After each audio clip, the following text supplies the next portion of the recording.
Note करना है। Temperature बढ़ाएंगे तो केसी पे क्या इफेक्ट पड़ेगा, वो डिपेंड करेगा रिएक्शन एंडोथर्मिक है कि एक्सोथर्मिक। मैं क्या बता रहा हूं तुम्हें कि KC is affected only by temperature. अब क्या इफेक्ट होता है वो डिपेंड करेगा टाइप ऑफ रिएक्शन पे। अगर रिएक्शन टाइप है एंडोथर्मिक, सपोज रिएक्शन क्या है एंडोथर्मिक अगर है, तो तुम्हें पता है एंडोथर्मिक रिएक्शन जो है वो हाई टेम्परेचर पे फेवर होती है, याद है कि नहीं। हाई टेम्परेचर पे वो कहाँ जाती है, फॉरवर्ड डायरेक्शन। हाई टेम्परेचर पे एंडोथर्मिक रिएक्शन कहाँ जाती है, फॉरवर्ड डायरेक्शन में। तो इसलिए टेम्परेचर बढ़ेगा, ये पता है एग्जांपल कैसे आएगा दिमाग, कोई एग्जांपल देखे हिमांशु जल्दी से, कोई एग्जांपल जिससे तरफ गया, हाँ ये एंडोथर्मिक रिएक्शन है, टेम्परेचर बढ़ाएंगे तो और ज्यादा फेवर होगी फॉरवर्ड डायरेक्शन। एंडोथर्मिक रिएक्शन का कोई भी डेली लाइफ से रिलेटेड एग्जांपल दो, बॉइलिंग वाटर या फिर melting of ice. Ice melt कब करेगी, जब तुम टेम्परेचर बढ़ाते जाओगे आइस मेल्ट करती जाएगी। या वाटर कब बॉइल करेगा, टेम्परेचर बढ़ाते जाओगे तो वाटर जल्दी वेपर्स में कन्वर्ट करेगा और बॉइल हो जाएगा। तो ये एंडोथर्मिक रिएक्शंस के बहुत सिंपल एग्जांपल्स हैं फिजिकल प्रोसेस। तो एंडोथर्मिक रिएक्शन टेम्परेचर बढ़ाने से फॉरवर्ड डायरेक्शन में जाती है, केएफ बढ़ेगा। क्या ये बात समझ आ गई। एंडोथर्मिक रिएक्शन में अगर टेम्परेचर बढ़ाएंगे तो केएफ क्या होगा, बढ़ेगा। और केएफ बढ़ेगा तो केसी होता है केएफ बाय केबी, याद है कि नहीं, ये बढ़ेगा कम होगा, ये बढ़ जाएगा तो केसी बढ़ जाएगा। क्या ये समझ आ गया। तो के टेम्परेचर बढ़ाने से केएफ बढ़ेगा, ध्यान ना केबी भी बढ़ रहा है, केएफ भी बढ़ रहा है, ज्यादा क्या बढ़ रहा है, केएफ। क्योंकि टेम्परेचर बढ़ेगा तो रिएक्शन की स्पीड बढ़ती है, whether it is in forward direction और बैकवर्ड डायरेक्शन।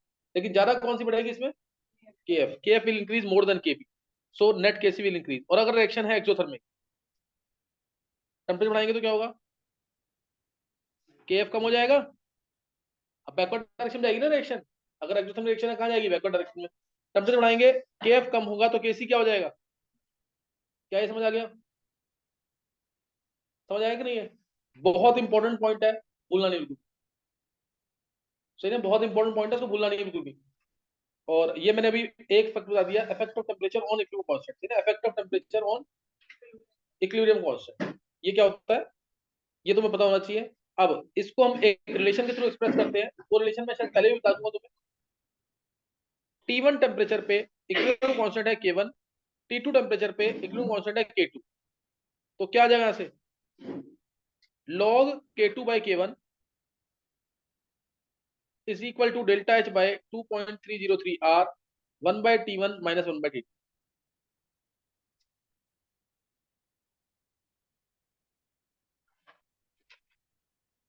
क्या समझ आ गए, log K2 by K1 is equal to delta H by 2.303 R 1 by T1 minus 1 by T2। Clear है कि नहीं है, तो ये ध्यान रखना इसके अंदर। नेक्स्ट,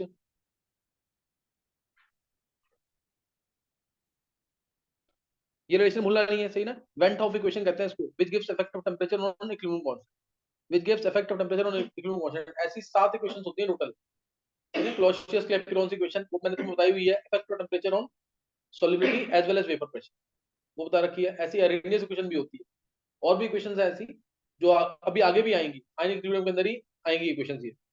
तो ये तो याद कर लेना, पे डेल्टा चेंज एंथैल्पी चेंज है, T1 टेम्परेचर 1 है जिसपे क्या इक्विलिब्रियम कांस्टेंट K1 है, T2 टेम्परेचर 2 है जिसपे इक्विलिब्रियम कांस्टेंट K2 है। और R तुम्हें बताइए गैस कांस्टेंट है, तीन वैल्यूज तुम्हें याद होनी चाहिए, 8.314 वाली joule kelvin inverse mole inverse में, R 0.0821 litre atmosphere kelvin inverse mole inverse में, और R की value 2 calorie kelvin inverse mole inverse, सारी वैल्यूज पता होनी चाहिए। तो डेल्टा एच की वैल्यू जो दे रखी है उसके अकॉर्डिंग R की वैल्यू यूज कर। तो ये हो गया, ये है went half equation.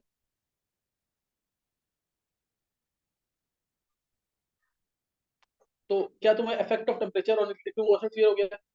Equilibrium constant पे किसका इफेक्ट पड़ेगा, सिर्फ टेम्परेचर का, प्रेशर का कंसंट्रेशन का कोई इफेक्ट नहीं पड़ेगा, equilibrium constant will remain unchange. हाँ तुम अगर रिएक्शन का टाइप ही चेंज कर दो, रिएक्शन का नेचर ही चेंज कर दो, रिएक्शन को रिवर्स कर दो, मल्टीप्लाई कर दो, डिवाइड कर दो, तो रिएक्शन ही चेंज हो जाएगी ना, तो उससे तो इक्विलिब्रियम कांस्टेंट चेंज हो जाएगा। अब वो कैसे चेंज होगा वो आगे वाले स्टेप्स में लगेगा। पहला पॉइंट समझ आ गया, प्रॉपर्टीज ऑफ केसी में equilibrium constant is affected only by temperature not by pressure और कंसंट्रेशन। बहुत इंपॉर्टेंट लाइन लिखी है, एंडोथर्मिक रिएक्शन है टेम्परेचर बढ़ाएंगे तो केसी बढ़ेगा, एक्सोथर्मिक रिएक्शन है टेम्परेचर बढ़ाएंगे केसी कम हो जाएगा। नेक्स्ट नोट करना आगे। सेकंड, सेकंड पॉइंट, अगर मैंने रिएक्शन को मल्टीप्लाई बाय 2 किया, सपोज मैं गैसियस रिएक्शन ले रहा हूं, मैं सी कार्बन को गैसियस फॉर्म में ले रहा हूं, तुम चाहो तो इसको सॉलिड में जो जिस फॉर्म में होता है उसमें भी ले सकते हो, ये कोई इक्विलिब्रियम में रिएक्शन है। इसका केसी तुम्हें पता है क्या होगा, concentration of CO2 by concentration of C into concentration of O2। अगर कार्बन में सॉलिड फॉर्म में लेता तो कार्बन सॉलिड नीचे नहीं आता, पता है ना, कार्बन सॉलिड तब नीचे नहीं आएगा। CO2 bye C into O2 ये आ गया। अगर मैंने इस रिएक्शन को मल्टीप्लाई बाय 2 किया तो नया केसी क्या होगा? क्या ये समझ आ गया सबको? New KC will be, now KC dash will be CO2 का स्क्वायर बाय C का स्क्वायर इंटू O2 का स्क्वायर। तो ये टोटल होल स्क्वायर ही हो गया ना एक तरह से, इसी का स्क्वायर तो हो गया। तो ये हो जाएगा केसी का स्क्वायर। समझ आ गया कि नहीं? तो if fraction is multiply by 2 then new kc is square of the previous one, multiply by 3 then cube of the previous one, multiply by 4 fourth है ना, फोर्थ पावर आ जाएगा। मल्टीप्लाई बाय n करेंगे तो nth पावर आ जाएगा, nth power आ जाएगा। क्या कोई doubt तो नहीं है इसमें? kc रेस टू n आ जाएगा सीधा, है ना। और अगर आप ऐसे ही तीसरा पॉइंट मैं डायरेक्ट बता रहा हूँ, अगर डिवाइड बाय 2 करते तो मान लो अब मेन रिएक्शन तुम्हारी ये वाली है, मेन रिएक्शन ये वाली है तुम्हारी, और तुमने अब केसी, ये केसी डैश दे रखा है इसके लिए। अब केसी जो है वो तुम्हें दिख रहा है ना, ये रूट ऑफ केसी आ रहा है, रूट ऑफ केसी डैश आ रहा है। क्या समझ आया? इसको प्रूफ करके दिखाऊं, समझ आ गया? अगर हमने डिवाइड बाय 2 किया तो नया केसी जो होगा वो स्क्वायर रूट ऑफ प्रीवियस हो जाएगा। नया केसी क्या हो जाएगा? Square root of the previous one. Divide by 3 किया तो क्यूब रूट, डिवाइड बाय 4 किया तो fourth root, fifth root, sixth root, nth root. क्या समझ आ गया? तो divide by 2 then KC dash क्या हो जाएगा? Root of KC. और अगर डिवाइड बाय n किया तो केसी की पावर 1 बाय n, केसी की पावर क्या आ जाएगा? 1 by n। Next fourth point, अगर मैंने एक ही रिएक्शन को 2 स्टेप में लिख दिया या n स्टेप में लिख दिया, मान लो C plus O2 gives CO2, सही ना, C plus O2 gives CO2। यही रिएक्शन सबसे सिंपल है, इसके थ्रू आसानी से एक्सप्लेन कर सकते हैं। तो CO2 bye C into O2 आएगा। अब इस रिएक्शन को मैं 2 स्टेप पे लिख रहा हूँ, C प्लस हाफ O2 क्या बना? CO गैसियस में। इसका Kc जो है K1 मान लो, K1 क्या होगा? CO divide by C into O2 की पावर हाफ। और ऐसे ही अगला step, CO plus half O2 ये CO2 आया। अब K2 इसका मान लिया क्यों कांस्टेंट, क्या आ जाएगा? CO2 बाय में O2 की पावर हाफ, O2 की पावर हाफ। तो क्या आ जाएगा? Kc क्या आ जाएगा? K1 इंटू K2 करो, आ रहा है कि नहीं है? Kc क्या आएगा? K1 इंटू K2, Kc क्या आ जाएगा? K1 into K2। कोई डाउट तो नहीं है इसमें? तो Kc आ जाएगा यहाँ से K1 into K2। Next,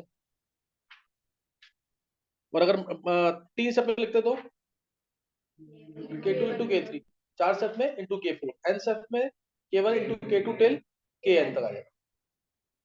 next, note कर लिया?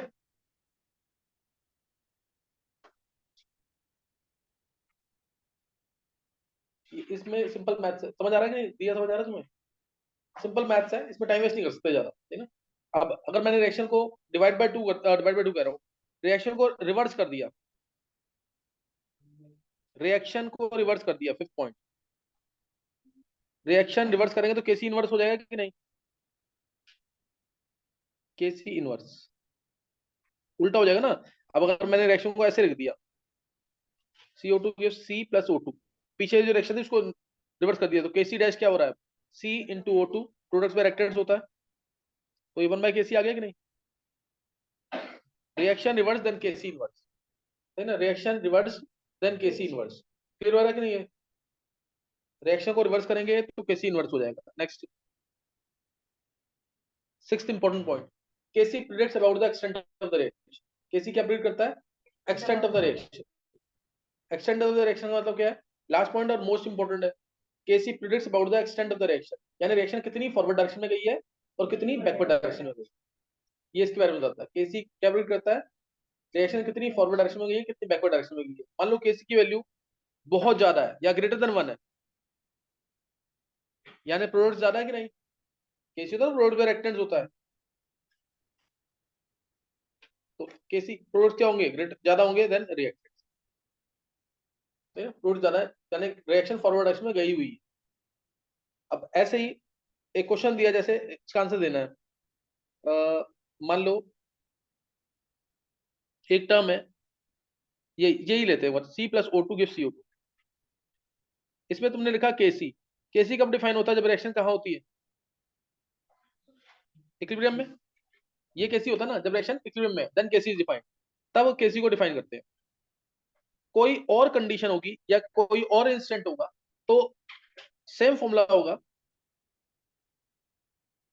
लेकिन इसको हम केसी नहीं बोलेंगे। ये किसी क्यूसी जो लिखा मैंने, ये कंसंट्रेशन कोशेंट, मैंने तुम्हें ये थर्मोडायनामिक्स में बताया था। ध्यान है फॉर्मूला कहाँ आया था? बोल एक बार पर, कहाँ पे आया था फॉर्मूला? फॉर्मूला बोल वो, इसी जिसमें क्यूसी आता है, थर्मोडायनामिक्स जो पढ़ाया हुआ है उसमें क्यूसी आता है। बोला नहीं बीच में भी किसी को, तू बोले मंशु देख रहा है पीछे, इसलिए कह रहा हूँ तू पढ़ नहीं रहा बिल्कुल भी। तो आयुष बोल। नहीं, तू बोल रहा आदित्य, पढ़ी नहीं, बोलो दीदी।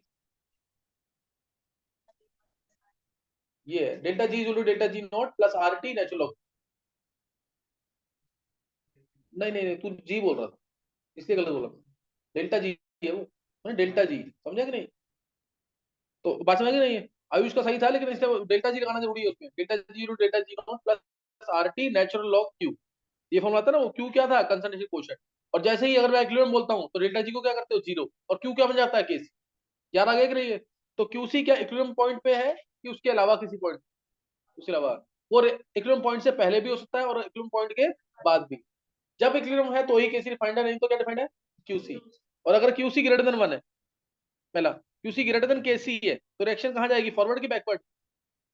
प्रोडक्ट ज्यादा है ना, तो इक्विलिब्रियम को अचीव करने के लिए रिएक्शन बैकवर्ड जाएगी। इक्विलिब्रियम को अचीव करने के लिए रिएक्शन कहाँ जाएगी? बैकवर्ड। और क्यूसी अगर लेस देन केसी है तो फॉरवर्ड डायरेक्शन, ऊपर बैकवर्ड डायरेक्शन। और इक्वल अगर है तो रिएक्शन इन इक्विलिब्रियम। क्या ये बात समझ आ गई है? क्या ये बात समझ आ गई कि नहीं है? जैसे एक एग्जांपल, मान लो केसी दे रखा है तुम्हें 50, क्यूसी की वैल्यू आई 20, तो रिएक्शन कौन सी डायरेक्शन में जाएगी टू अचीव इक्विलिब्रियम? क्यूसी को 20 से 50 होना है ना। 20 से 50 कब होगा? जब प्रोडक्ट ज्यादा मिले। प्रोडक्ट्स ऊपर आते हैं ना, ये क्या है? Products by reactants. तो तुम्हें अब प्रोडक्ट को बढ़ाना पड़ेगा ना 20 50 करने के लिए। प्रोडक्ट को बढ़ा, प्रोडक्ट कैसे बढ़ेंगे? जब रिएक्शन कहाँ जाए? फॉरवर्ड डायरेक्शन में। तो ध्यान रखना, 20 से 50 जाना, वैसे भी 20 से 50 जाना तो आगे जाओगे, पीछे जाओगे? आगे। बात समझ कि नहीं? और ऐसे ही अगर क्यूसी की वैल्यू दे दी मैंने 80, अब रिएक्शन कहाँ जाएगी? Backward direction to achieve. क्या समझ आ गए? तो उसको डायरेक्ट ध्यान रखना है। नेक्स्ट करना है, एक क्वेश्चन लिख लेंगे छोटा सा। मान लो कॉपर सॉलिड प्लस से 2 Ag plus gives copper 2 plus plus 2 Ag। यहाँ पे मैं AgNO3 भी ले सकता था, मैंने आयन की फॉर्म में लिख दिया, उससे कोई फर्क नहीं पड़ेगा। नाइट्रेट आयन दोनों साइड कैंसिल हो जाएंगे, क्योंकि कॉपर के साथ भी नाइट्रेट आयन आएंगे और Ag प्लस के साथ भी नाइट्रेट आयन आएंगे। सपोज मैंने तुम्हें यहाँ पे कॉपर 2 प्लस आयन का कंसंट्रेशन दिया 10⁻⁵ मोलर, सही ना? 10⁻⁵ मोलर। और Ag प्लस का कंसंट्रेशन दिया 10⁻³ मोलर, सही ना? 10⁻³ मोलर। और क्यूसी दिया मैंने 10⁻³ मतलब, इसको एक काम करो, इसको लिख दो 10⁻15 और इसको 10⁻9। 10⁻9 समझ गए कि नहीं है? इसमें भी ज्यादा हो जाएगा।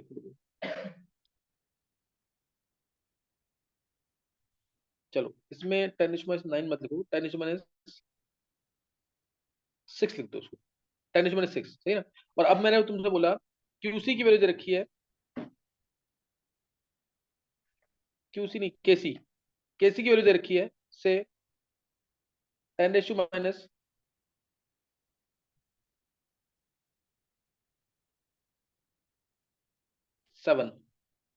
10⁻7। मैंने बोला किस डायरेक्शन में रिएक्शन जाएगी to achieve, in which direction reaction should proceed to in order to achieve equilibrium?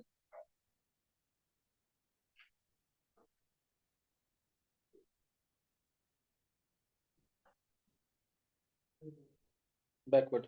देखो इसमें केसी दे रखा है, कंसंट्रेशन दे रखा है, तुम क्या निकालोगे? क्यूसी निकालोगे। क्यूसी क्या होगा? ये किसी, ये जो कंसंट्रेशन दे रखा है और ये जो कंसंट्रेशन दे रखा है, क्या ये इक्विलिब्रियम पॉइंट पे है? इक्विलिब्रियम पॉइंट पे हो ही नहीं सकता, नहीं तो फिर मैं केसी नहीं देता। तो अगर है भी तो हम चेक कर लेंगे इसको, किससे चेक करेंगे? क्यूसी से। क्यूसी केसी इक्वल आ गया तो इक्विलिब्रियम पॉइंट पे। क्यूसी की वैल्यू कितनी आएगी, concentration of products by concentration of reactants का स्क्वायर। और प्योर सॉलिड को लेंगे क्या, प्योर सॉलिड तो 1 होता है ना, तो क्या आ जाएगा, कॉपर टू प्लस कितना है 10⁻15, वो 10⁻12 हो जाएगा, 10⁻3 आया। क्यूसी क्या है, ग्रेटर देन केसी, ये ग्रेटर देन 10⁻7 है कि नहीं, तो इसका डायरेक्शन कहाँ जाएगी, backward direction to achieve equilibrium, backward direction में जाएगी डायरेक्शन टू अचीव इक्विलिब्रियम। क्या क्लियर हो गया क्वेश्चन है। तो ये डायरेक्ट क्वेश्चन ऑब्जेक्टिव में पूछे जाते हैं, नेक्स्ट नोट करेंगे आगे। तो यहाँ पे हमने प्रॉपर्टीज ऑफ इक्विलिब्रियम कांस्टेंट पढ़ लिया, और एक ज्यादा इंपॉर्टेंट टॉपिक क्या पढ़ा, effect of temperature on equilibrium constant, effect of temperature on equilibrium constant. चलो अब नेक्स्ट नोट करना आगे, फैक्टर्स अफेक्टिंग इक्विलिब्रियम, न्यूमेरिकल में भी कोई नहीं करा रहा हूं, वो करेंगे आगे से ना, फैक्टर्स अफेक्टिंग इक्विलिब्रियम, यही नोट यही चल रहा है ना, factors affecting equilibrium.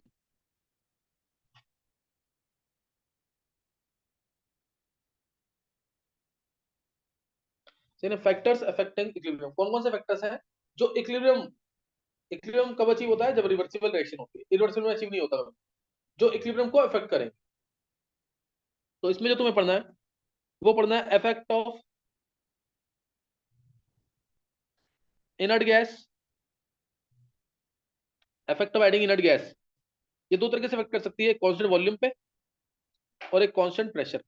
Effect of adding inert gas at constant volume और एक कांस्टेंट प्रेशर पे। ये इफेक्ट ऑफ एडिंग कैटलिस्ट, ये हम पढ़ चुके हैं, याद है किसी को कि नहीं। कैटलिस्ट क्या करता था, इक्विलिब्रियम को जल्दी लेके आता था, इक्विलिब्रियम को सिर्फ जल्दी लेके आता था, अदरवाइज कोई ऑल्टर नहीं करेगा। केसी को तो बिल्कुल ऑल्टर नहीं करेगा, सिर्फ क्या करेगा, इक्विलिब्रियम को जल्दी लेके आएगा। याद है ना, by decreasing the value of activation rate, याद है कि नहीं है। Next third, temperature, pressure, concentration, ये तीन, और इन तीनों को डिस्कस करेंगे अंडर बहुत इंपॉर्टेंट प्रिंसिपल, इसकी डेफिनेशन पेपर में जरूर आती है, ली चैटर्स प्रिंसिपल, अंडर ली चैटर्स प्रिंसिपल, इसके अंडर स्टडी करेंगे अब क्या, टेम्परेचर, प्रेशर और कंसंट्रेशन। टेम्परेचर कब आया, खड़ा हो जाना फिर, ये मैंने क्या पढ़ाया पहला टॉपिक, ना तूने सुनाया मेरे को, मैंने बोला सुना दिया तू मेरे को लास्ट में, नहीं तू तू लेट क्यों करता है, तू जब तेरा पेपर होगा तो तू पेपर अगले दिन देगा जाके, तू इतनी बार बोल दिया, तू एक बार तू सुना नहीं पाता तो, और तेरे बोला तू 50 बार बोल टॉपिक को, फिर बोलता नहीं तू बिल्कुल भी। क्लास में सुन रहा है, क्लास में याद कर, मैं लेक्चर में पहले से करके रख, फिर तू कर, कोई चैप्टर नहीं किया तूने ऐसे कि पहले से करके रखे फिर तू करे उसके आगे। चलो ये अभी यहाँ तक क्लियर हो गया, 5 पॉइंट्स करने हैं इसके अंदर। इफेक्ट ऑफ, याद करते हैं ना साथ साथ इसको, effect of adding inert gas, constant volume, constant pressure, और बाकी तीन टेम्परेचर, प्रेशर, कंसंट्रेशन, किसके अंदर आएंगे, ली चैटर्स प्रिंसिपल के, है ना, ली चैटर्स प्रिंसिपल के अंदर। तो पहला स्टडी कर रहे हैं इसके अंदर हम, effect of adding inert gas, note कर याद कर लिया ना पांचों ये, effect of adding inert gas. Inert gas किसको मानोगे, जो रिएक्टेंट्स और प्रोडक्ट जो रिएक्शन के अंदर है उससे रिएक्ट ना करे, इनर्ट गैस किसको मानेंगे, रिएक्टेंट्स और प्रोडक्ट जो रिएक्शन के अंदर है उनसे रिएक्ट ना करे। नॉर्मल गैसेस तो है ही है, helium, neon, argon, krypton, xenon, radon, वो तो है ही है, उसके अलावा भी है, उसके अलावा जैसे N2 गैस, N2 गैस भी तो इनर्ट होती है ना, N ट्रिपल बॉन्ड है, बॉन्ड टूटता नहीं है उसका भी, वो भी इनर्ट है। तो effect of adding inert gas, तो इसमें इनर्ट गैस का एडिशन स्टडी करेंगे एट कांस्टेंट वॉल्यूम पे। मैं एक एग्जांपल ले रहा हूं, इसको दिमाग में ऐसे ही मत रख ले, एक एग्जांपल जो सबसे इजी एग्जांपल है, कौन सी, PCl5 gives PCl3 plus Cl, ये सबसे इजी एग्जांपल है, जिसमें मैंने क्या एज्यूम किया है कि प्रोडक्ट्स क्या हैं, प्रोडक्ट्स के मोल्स क्या हैं ज्यादा और रिएक्टेंट के मोल क्या हैं कम। इसमें केसी क्या होगा, PCl3 into Cl2 divide by PCl, ये होगा। ऊपर दो कंसंट्रेशन वाली टर्म है, नीचे एक कंसंट्रेशन वाली टर्म। अब मान लो मैंने इस रिएक्शन मिक्सर के अंदर कुछ बाहर से डाल दिया जो इन तीनों से रिएक्ट नहीं करता, जैसे मैंने इधर N2 गैस डाल दी, इनर्ट होगी कि नहीं, ना तो N2 PCl5 से रिएक्ट करेगा, ना PCl3 से, ना ही Cl2 से, Cl2 से करेगा भी तो बहुत हाई टेम्परेचर पे।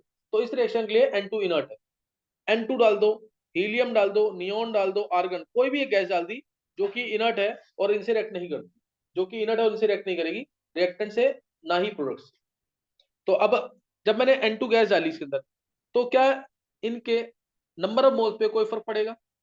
नहीं। लेकिन कोई चीज अगर एक्स्ट्रा आएगी तो वॉल्यूम बढ़ जाएगा कि नहीं? वॉल्यूम बढ़ेगा, वो भी कुछ जगह लेगी, वॉल्यूम बढ़ जाएगा। वॉल्यूम अगर बढ़ गया, अगर वॉल्यूम बढ़ गया तो कंसंट्रेशन क्या हो जाएगा? क्या हो जाएगा? कम हो जाएगा। लेकिन वॉल्यूम बढ़ गया तो कंसंट्रेशन कम हो जाएगा। लेकिन इधर मैंने कंडीशन क्या मानी है? Volume constant. तो कंसंट्रेशन टर्म होती है नंबर मोल में वॉल्यूम, यही है ना कंसंट्रेशन टर्म। ये क्या है कंसंट्रेशन टर्म? नंबर मोल्स में वॉल्यूम। नंबर मोल्स पे इनके कोई फर्क पड़ा नहीं। क्यों नहीं फर्क पड़ा? क्योंकि इनर्ट गैस रिएक्ट नहीं करेगी। वॉल्यूम हमने ऑलरेडी कांस्टेंट मान रखा है, जैसे क्लोज वेसल ले लिया उसी में डाल दिया, सही ना। वॉल्यूम ऑलरेडी कांस्टेंट मान रखा है, तो जब कंसंट्रेशन में कोई फर्क नहीं पड़ा तो क्या केसी पे कोई फर्क पड़ेगा? नहीं। तो इससे क्या there is no effect of adding inert gas at constant volume. बिना सोचे समझे याद कर लो इस चीज। समझ आ गया कि नहीं है? क्योंकि कंसंट्रेशन में दो टर्म्स आती है, नंबर मोल्स और वॉल्यूम, उन दोनों पे कोई फर्क पड़ा नहीं, इससे कोई फर्क नहीं पड़ेगा। क्या समझ आ गया कि नहीं? तो there is no effect of adding inert gas at constant volume. सही, there is no effect of adding inert gas at constant volume. अब अगला जो पॉइंट है वो इंपॉर्टेंट है, वो क्या है? वो क्या होगा? कांस्टेंट प्रेशर, वो टर्म इंपॉर्टेंट है। कांस्टेंट प्रेशर पे, अब कांस्टेंट प्रेशर पे अगर inert gas add,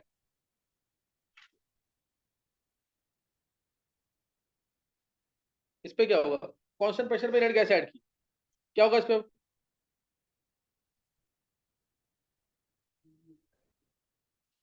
constant pressure पे अगर इनर्ट गैस ऐड की तो वॉल्यूम तो अब कांस्टेंट प्रेशर पे है ना, नंबर ऑफ मोल पे कोई फर्क नहीं पड़ना। क्यों? क्योंकि जो भी इनर्ट गैस डाली है वो इनसे रिएक्ट नहीं करेगी। लेकिन अब वॉल्यूम बढ़ जाएगा कि नहीं? कोई चीज डाल रहे हैं तो वॉल्यूम बढ़ जाएगा, और वॉल्यूम बढ़ गया तो कंसंट्रेशन क्या हो जाएगा? कंसंट्रेशन कम हो गया। ऊपर कितनी चीजें कम हो रही है? दो चीजें। ऊपर दो कंसंट्रेशन के टर्म्स है ना। ऊपर कितने कंसंट्रेशन है? एक एटम है, एक एटम। ऊपर दो चीजें कम हो रही है, नीचे एक चीज कम हो रही है। तो नेट केसी क्या करना चाहेगा? डिक्रीज। क्या ये बात समझ आ गई? जो भी हम प्रोसेस कर रहे हैं, चाहे कांस्टेंट वॉल्यूम या कांस्टेंट प्रेशर पे, ये क्या कर रहे हैं? ये हम क्या कर रहे हैं? कांस्टेंट प्रेशर पे कर रहे हैं चाहे कांस्टेंट वॉल्यूम पे कर रहे हैं, ये हम क्या कर रहे हैं? केसी पे कोई फर्क पड़ना है इससे? कांस्टेंट टेम्परेचर पे कर रहे हैं ना इसको। जब कांस्टेंट टेम्परेचर पे कर रहे हैं तो क्या केसी पे कोई फर्क पड़ेगा? नहीं। तो केसी अपनी, जैसे मान लो केसी की वैल्यू 50 थी, तुमने जैसे ही इनर्ट गैस डाला कांस्टेंट प्रेशर पे, केसी की वैल्यू कम होने लगी। केसी की वैल्यू कम होने लगी। अब वो अपनी वैल्यू को रिटेन करने के लिए, केसी तो चेंज करेगा नहीं, वो अपनी वैल्यू को रिटेन करने के लिए क्या करेगा? प्रोडक्ट को बढ़ाएगा। तो क्योंकि अब जब इसको अपनी वैल्यू रिटेन करनी है तो क्या करना है? बढ़ाना है। इन दोनों टर्म को बढ़ाना पड़ेगा ना। बढ़ाना वाली डायरेक्शन कहाँ जाएगी? Forward direction. क्या क्लियर हो गया ये? फॉरवर्ड डायरेक्शन में डायरेक्शन जाएगी। समझ आ गया कि नहीं है? तो इसको भूलना नहीं है कि केसी जो है अपनी वैल्यू कांस्टेंट रखता है, इसलिए इसलिए क्या होगा? उसको रिटेन करने के लिए रिएक्शन वहां जाएगी जहां पे नंबर ऑफ मोल्स ज्यादा है। ये मत करना कि फॉरवर्ड डायरेक्शन, ये गलती कर जाओगे यहाँ पे। फॉरवर्ड डायरेक्शन नहीं करना है यार। अगर कांस्टेंट प्रेशर पे इनर्ट गैस ऐड की तो रिएक्शन कहाँ आती है? Towards larger number of gaseous mole. Towards larger number of gaseous mole. क्या याद रहेगा ये इंपॉर्टेंट लाइन है, ये मत करना फॉरवर्ड डायरेक्शन में जाएगी reaction. Towards larger number of gaseous mole. मैं एक बार और बोल रहा हूँ, फिर मैं तुमसे पूछ रहा हूँ, कांस्टेंट वॉल्यूम कांस्टेंट प्रेशर, सही है। कांस्टेंट वॉल्यूम पे अगर हमने कोई चीज डाली, नंबर मोल पे रिएक्टेंट्स के और प्रोड्यूस के कोई फर्क नहीं पड़ना। क्यों? क्योंकि हम इनर्ट चीज डाल रहे हैं, कोई फर्क नहीं पड़ेगा। नंबर मोल पे फर्क नहीं पड़ा, वॉल्यूम कांस्टेंट है तो कंसंट्रेशन कांस्टेंट, तो केसी पे no effect of adding inert gas at constant volume. और अगर मैंने कांस्टेंट प्रेशर पे डाला, अगर कांस्टेंट प्रेशर पे डाला, नंबर मोल पे नो डाउट कोई फर्क नहीं पड़ेगा, लेकिन वॉल्यूम क्या हो जाएगा? बढ़ जाएगा। वॉल्यूम बढ़ जाएगा ना। वॉल्यूम बढ़ जाएगा तो कंसंट्रेशन कम हो जाएगा। अब यहाँ पे कंसंट्रेशन कम हुआ है, सिर्फ ये लाइन ट्रू है यहाँ तक। अब चेक करो ऊपर कितनी चीजें कम हो रही है, नीचे कितनी चीजें कम हो रही है, वो तुम्हें देखना पड़ेगा। ऊपर दो चीजें कम हो रही है, नीचे एक चीज कम हो रही है। मान लो नीचे तीन चीज कम हो रही है, तब कैसी क्या होता? बढ़ता। तब वो बढ़ता है केसी, समझ गए नहीं? अभी ऊपर दो चीजें कम हो रही है, नीचे एक चीज कम हो रही है, तो नेट केसी डिक्रीज करना चाहेगा। लेकिन केसी होता है कांस्टेंट, कांस्टेंट टेम्परेचर पे। इसलिए इसलिए क्या होगा? अपनी वैल्यू को रिटेन करने के लिए रिएक्शन जाएगी towards larger number of gases. ये लाइन इंपॉर्टेंट। कांस्टेंट प्रेशर पे इनर्ट गैस ऐड करेंगे तो रिएक्शन जाएगी towards larger number of gases. क्या याद रहेगा? फॉरवर्ड डायरेक्शन याद कर लिया तो गलत कर जाओगे फिर, पता ना क्यों? वो तो मैंने एक रिएक्शन लिया ना। मान लो मैं रिएक्शन ये ले लेता, 3A gives B, gaseous reaction 3A + B, तब आंसर क्या तुम यही बोलते हैं? अब केसी जो होता वो होता B अपॉन में A का क्यूब। अब कंसंट्रेशन ऊपर 1 कम हो रहा है, नीचे कितने कम हो रहे हैं? 3। तो नेट केसी क्या होगा? बढ़ेगा। बढ़ेगा तो उसकी वैल्यू कम करनी है। कम कैसे होगी? जब प्रोडक्ट से रिएक्टेंट बने तो रिएक्शन कहाँ जाएगी? बैकवर्ड डायरेक्शन, यानी towards large number of gases. Gases moles कहाँ ज्यादा है? रिएक्टेंट में कि प्रोडक्ट में? रिएक्टेंट में, तो रिएक्शन जाएगी बैकवर्ड डायरेक्शन। क्या ये समझ आ गया पूरा? कोई डाउट तो नहीं है? कौन बोल देगा इसको? ये प्रियंका बोलेगी। प्रियंका बोलो, जल्दी से बोल दो उसको। कांस्टेंट वॉल्यूम पे अगर गैस ऐड की तो क्या होगा? कांस्टेंट प्रेशर पे क्या होगा?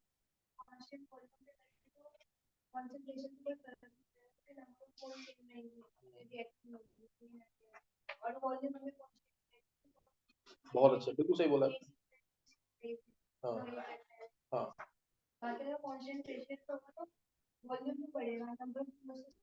वॉल्यूम क्यों बढ़ेगा? प्रेशर कांस्टेंट है, कोई चीज डाल रहे हैं, कोई चीज डाल रहे हैं, वो जगह लेगी ना, तो वॉल्यूम बढ़ेगा। वॉल्यूम बढ़ेगा तो कंसंट्रेशन, वॉल्यूम बढ़ेगा तो कंसंट्रेशन कम होगी। फिर हाँ, केसी की वैल्यू कम होगी, तो अपनी वैल्यू रिटेन करने के लिए, कांस्टेंट रखने के लिए रिएक्शन जाएगी टुवर्ड्स लार्जर नंबर। सही किया है, 10% 9, थोड़ा सा गलत गलत कर रहे हो अभी। जैसे अब तू हर्षित तू बोल पाएगा ये? हाँ बोल। अब हर्षित को डिफरेंस समझ आ रहा है? देख, एक चीज होती है कि मैं अगर लो हूँ, मैं एवरेज हूँ अगर, तो मैं ज्यादा पढ़ूंगा ना घर पे, ताकि बराबर। अभी प्रियंका ने बोला ना तेरे सामने, उसने सारा बोल दिया almost as it is recall कर। तो तू क्यों नहीं कर पा रहा रिकॉल? तू क्या सोचता कभी ये चीज सोच रहा है इस चीज को कि तू क्यों नहीं बोल पा रहा क्लास के अंदर? मैं तभी तो तेरे बोलता हूँ, अगर मैं किसी के नॉर्मल बच्चों को कर रहा हूँ 5 बार करके, तो तू 10 बार कर कम से कम। अगर कुछ करना है ना तो मेरी बात मान ले अभी दोबारा। कौन बोलेगा? दिव्यांशु बोल।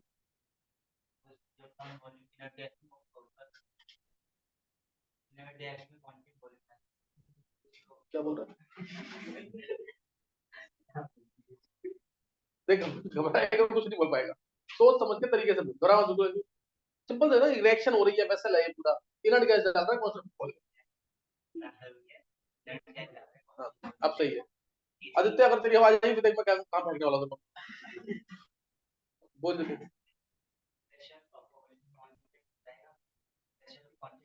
हाँ, तू नहीं बोलता बस।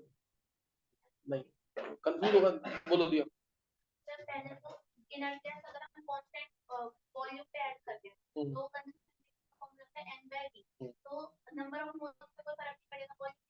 नंबर क्यों क्यों फर्क नहीं पड़ेगा? पूरा बोलते जाओ। बिल्कुल सही, आगे बोलो, आगे बोलो सही। ये तो खत्म है, ये वाली रहता। मेन बताना कांस्टेंट प्रेशर वाला।